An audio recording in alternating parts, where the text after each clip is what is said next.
Okay, listen up. We've got some further developments to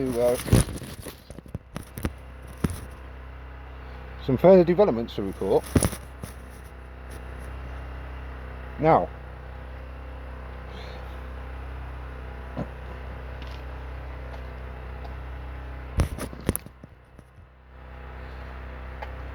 okay, now because you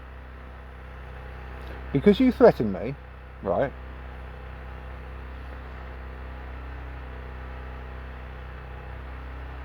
God has given me full control over the prophet that you created. Okay, so you created, if you don't know, Muhammad, and Revelation chapter 9 is, according to the traditional historicist interpretation, it is the Muslims. Okay, so we've always known it's the Muslims. Now we've had Revelation 8 fulfilled, that's Chernobyl. Revelation 9, the following prophecy, we have a repeat of the nuclear symbolism. That's a star. A star is literally a nuclear reactor, or nuclear is a nuclear. And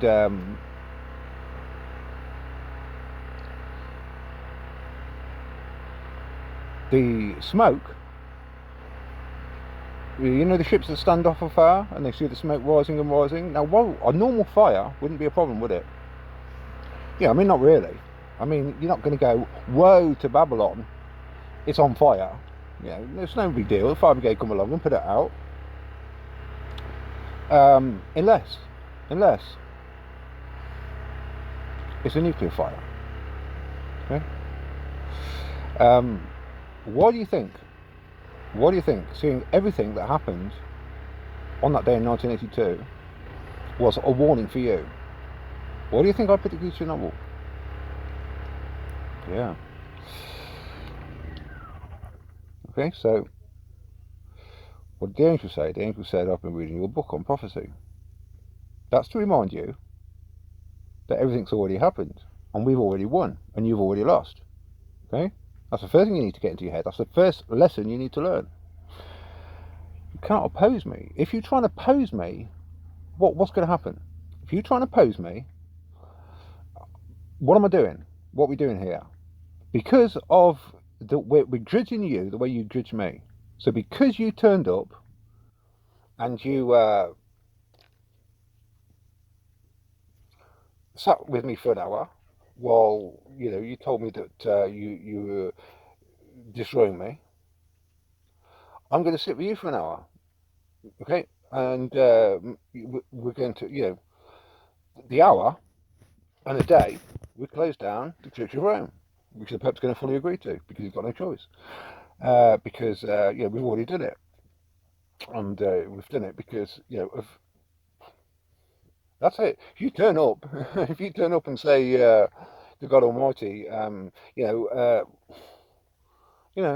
supposed to be. I know you're our brand. Yeah, we're supposed to be. We only exist for because we claim to be representing you, but we're not going to listen to you anymore. We're not interested. Go away. We're God. We're going to pretend to be God. Okay, what's going to happen? You idiots. Yeah, that's it. It's all over. So it's all over, guys. Yeah, that's it. You came along. I mean, I know you. I know you're doing. You're really on our side, and you just, it's just a game, and you're doing it on purpose. But you've done it now. So, yeah. If you didn't know, yeah. Um, God's dialect. That's how it ended. So it ended with the Roman Catholic Church trying to, saying that they weren't going to listen to God anymore, and then taking out a contract to suppress God. I mean, yeah. So what was going to happen? Obviously, yeah, you know what was going to happen. You're not stupid, are you? Oh, okay. So yeah, and then implied threats. Okay, implied threats of murder. Implied threats of murder. So obviously, a double portion. Judge them according to how you've been judged. First thing you learn from the Chernobyl prophecy is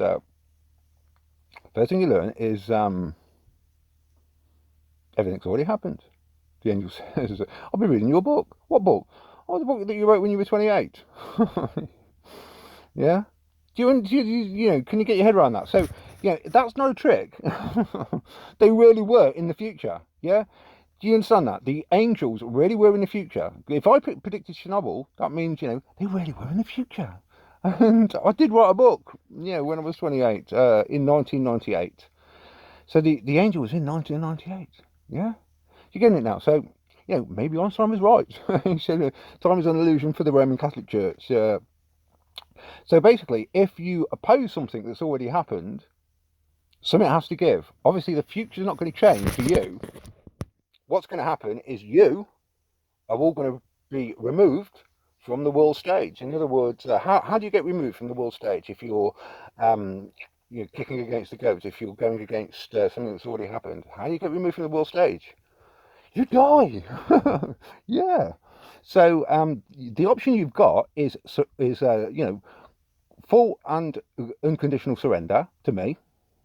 Okay, that's what I'm turning up for, to negotiate with surrender. And if you're really nice from this point onwards, we have a really reasonable package for you. We're going to use the church's own money to make sure that no one loses out financially. You're going to have to give up, your addiction to magic tricks. We're going to make, like I say, we're going to make the Catholic Mass a religious fraud, a criminal offence. A criminal offence. So it should have been that a long, long time ago. Okay, so obviously the bread, as we know, represents the word which you are to consume, digest, and internalize. It's a repeating biblical concept. And the wine represents the life of Jesus, which is the life is in the blood. We are to walk as he walked, manifest his example here and of his life. So that's what gives eternal life. So you come along and try and claim that it's got something to do with transubstantiation and magic tricks. What you're doing is you're trying to claim that there is magic in the act. So that is the con, which makes people believe, stupid people who don't have time to study and trust, foolishly trust authority and trust you people not to deceive them. You deceive them, and to that's how they go along to your churches and put money in the tray like my grandmother did, and that money that you then use for SCL contracts to oppress the prophets. Obviously, totally unacceptable, and that's why we're shutting you down. So that's as far as it goes, guys. It's all over, and so I am now in control of. You created Muhammad. Sergius, the Roman Catholic monk, decided that Muhammad was a prophet because he was always under a cloud. Is what they're in the Hadith. What they're in the Hadith that the Roman Catholic Church decided that Muhammad was a prophet on the orders of the Pope because the Pope thought he'd play Hegel's dialectic or the Pope's dialectic or God's dialectic because he saw that God was playing both sides. He thought, well, if God can do it, I can do it. The problem is, you numpties, is God is outside of time and space, so he knows what's going to happen. If he plays both sides, he knows what the end result is. You don't. But I'll tell you what the end result is. The end result is, and it's only fair, it's only just, of course, as you would expect. If you created something, a monster, because you wanted the Mohammedans, you wanted Muhammad and his armies to the destroyer to go and capture Jerusalem for the Pope, right? To capture Jerusalem for the Pope and then hand it over to the Pope. Of course, this all obviously was going to backfire. And it's going to backfire in the most, in the most spectacular way. Of course, divine justice. If you just bear with me a moment. Where was I? Oh yeah. So you created Muhammad, a false prophet, and then you tried to suppress a real prophet. Me. It's only obviously just and fair, seeing we're in control and you're not. That the very thing that you created destroys you. If you disobey me. That was what you said to me, wasn't it? You basically, if I disobey you, you were going to kill me. Yeah. If I go out with Emma Watson or something that you've said, if you disobey us, we'll send you a strategic communication, as I will. Yeah. I'll send you a strategic communication, but if I even hear, okay, I've got angels that are listening to your conversations and they're reporting to me. Even if I hear talk of you plotting to cause any murder or violence or anything like that, the Vatican's going to get nuked. Okay? Because you don't control the Mohammedans. God does. God controls everyone. Didn't you know that? Even you, but you don't know it. And the very thing that you created, God has handed me the. It's right there in Revelation 18. Read it carefully. Yeah. So the final prophet basically gives you a double portion of your own medicine, and that's it. So, like I say, if you disobey me, the result will be the Pope dies, obviously, and you know, the Vatican City is a nuclear wasteland. No, we don't want to do it because we're trying to do this civilized, and the civilized way that we're trying to do it, like closing you down forever, is not just you. I'm closing down all organised religion because it all externalises rituals. It's all a fraud. It's all a con. We're restoring Eden, as Revelation 22 says, as I've been saying, which is a personal, individual relationship with the Creator, how things should have been. Okay, so you know, religion serves its purpose to you know, give an anti-example of what what it means to materialize spiritual mysteries. Okay, but it's gone as far as we can take it, as far as it can go now. We've let you you know, believe that you know, we've let you expose yourself, basically, haven't we? So, and that's what you've done. So, so it's all over now. So that's, like I say, we're winding it up. We can do it very peacefully and civilized, and we can use your money, which is God's money. And I'm telling you now that the Roman Catholic Church money, God is absolutely disgusted with the way you've been spending it. You've been spending it on contracts to suppress him, me, and you've been, you know, like I say, £600,000 to some toe rag for, what did he do? Should we be honest about it? He sucked the priest thingamajig. What are you paying him £600,000 for? Is he just really expensive? I mean, you know, so you just, you know, he's not happy with the way he's spending his money, because the people who put the money on the silver trail, like my grandmother, you know, aren't giving it to you to suppress the profits or to, you know, pay for sexual services. They're giving it actually to God, okay? And as God's representative, it's my money, and I'm going to tell you how that money is going to be spent now. As we're winding you down, it's going to be spent because we're nice and kind. In the first instance, if you know you start acting up, this will go out the window and we'll revert to option 2. If you try and kill me, instantly nuclear annihilation. Okay, and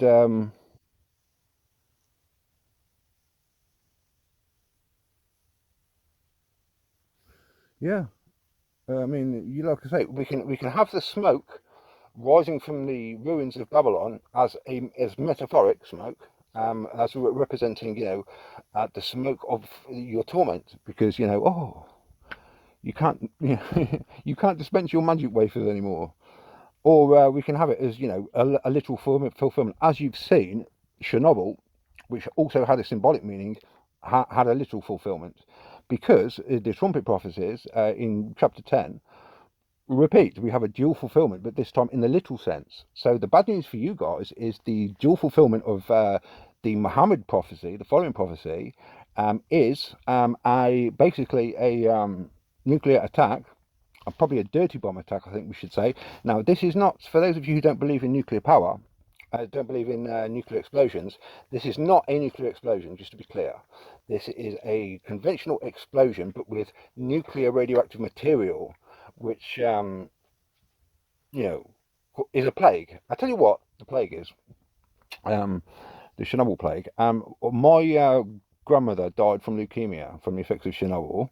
She was sitting next to me that day. All of my uncles who are Catholic, they've all got thyroid problems, all developed around that same time, which is what is Chernobyl. It's the plague from Chernobyl. So all of my family, my Catholic family, are affected by the plague of Chernobyl. Okay, which is a prophecy I fulfilled. Um, yeah, and so that's the plague that you are going to get at Vatican City. That's why I predicted Chernobyl, because everything was for you. And it turned out that the repeated symbolism of that event is the destruction of the Church of Rome and Vatican City, which is now in the control of the prophet who predicted um, as part of the instructions by God in Revelation 18. If you read it, give them back. So it's talking to a prophet, it's talking to an end time prophet. Obviously me. I'm the prophet sent, the end time prophet sent to to teach you a lesson, and I'm instructed to give you back everything that you gave me. Well, that was that meeting that when you came to see me, and short shrift. So that's what you get off me. You sat with me for an hour, or you were on the phone with me for an hour while we were closing down, while you were telling me that, of my own destruction, or God's destruction, that there was an SEO contract out on me, and I'd never be famous, I'd never be this, I'd never be that. So I'm going to sit with you and the Pope for an hour while we're closing down the Roman Catholic Church. And God's instructed me to give you a double portion. So we're going to make, like I say, we're going to make the Catholic Mass a criminal fraud. Okay, religious criminal fraud, and that's what that is. So you're supposed to feel humiliated, and you should be, because you've been con men all your lives, and we're not putting up with it any longer. Better find yourself a real job. So that's if it goes well. You will dispense all of the vast wealth of the Catholic Church to just this generation. There will be an amnesty just for this generation of priests and people who are wage dependent on the Roman Catholic Church, because we're really fair, like that. But like I say, and that includes me, by the way, you're going to have to pay me something for, the damages that you've done to me, to my life personally, materialistically. And we're going to, like I say, dispense that money. So you are actually going to be able to, you're very lucky. You're not only going to have a chance to obviously repent and an amnesty, you will not, because look, I'll be blunt with you. If you are, if you want to try and be evil for the sake of being evil, and because you've got no argument, you've got no rebuttal to any of this. Okay, you are con men, you are involved in religious fraud, and you are, not even. I mean, it's just, do I need to tell you? Like I say, your own flock would lynch you if they knew the truth. And not only will they know the truth, right, but we, the angels, when you get up there, we will kick the shit out of you before we make you extinct. You really have got, we're not going to put up with it. Yeah, well, we're going to use you. We're going to use use you as a football, a little ball of aggressive energy. So we'll just kick around for a few hundred years. No, I mean, seriously, there has to be a punishment for behaving the way you've behaved.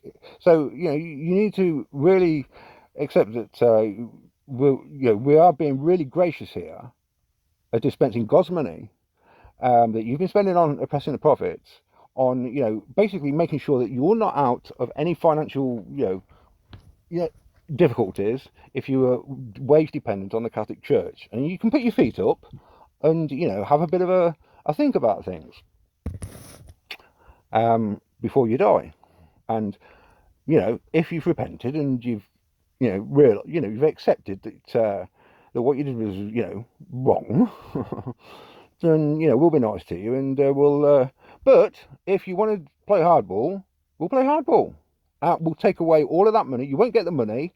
We'll still close down the Catholic Church, but we'll just we'll basically nuke you, and kick the shit out of you in heaven at the same time. Yeah, so yeah, but you are not very rational people. You're really, really, it's really bad theology for a start that got you in this mess. Otherwise, you wouldn't have, in a million years, have turned up saying the things you were saying to me. So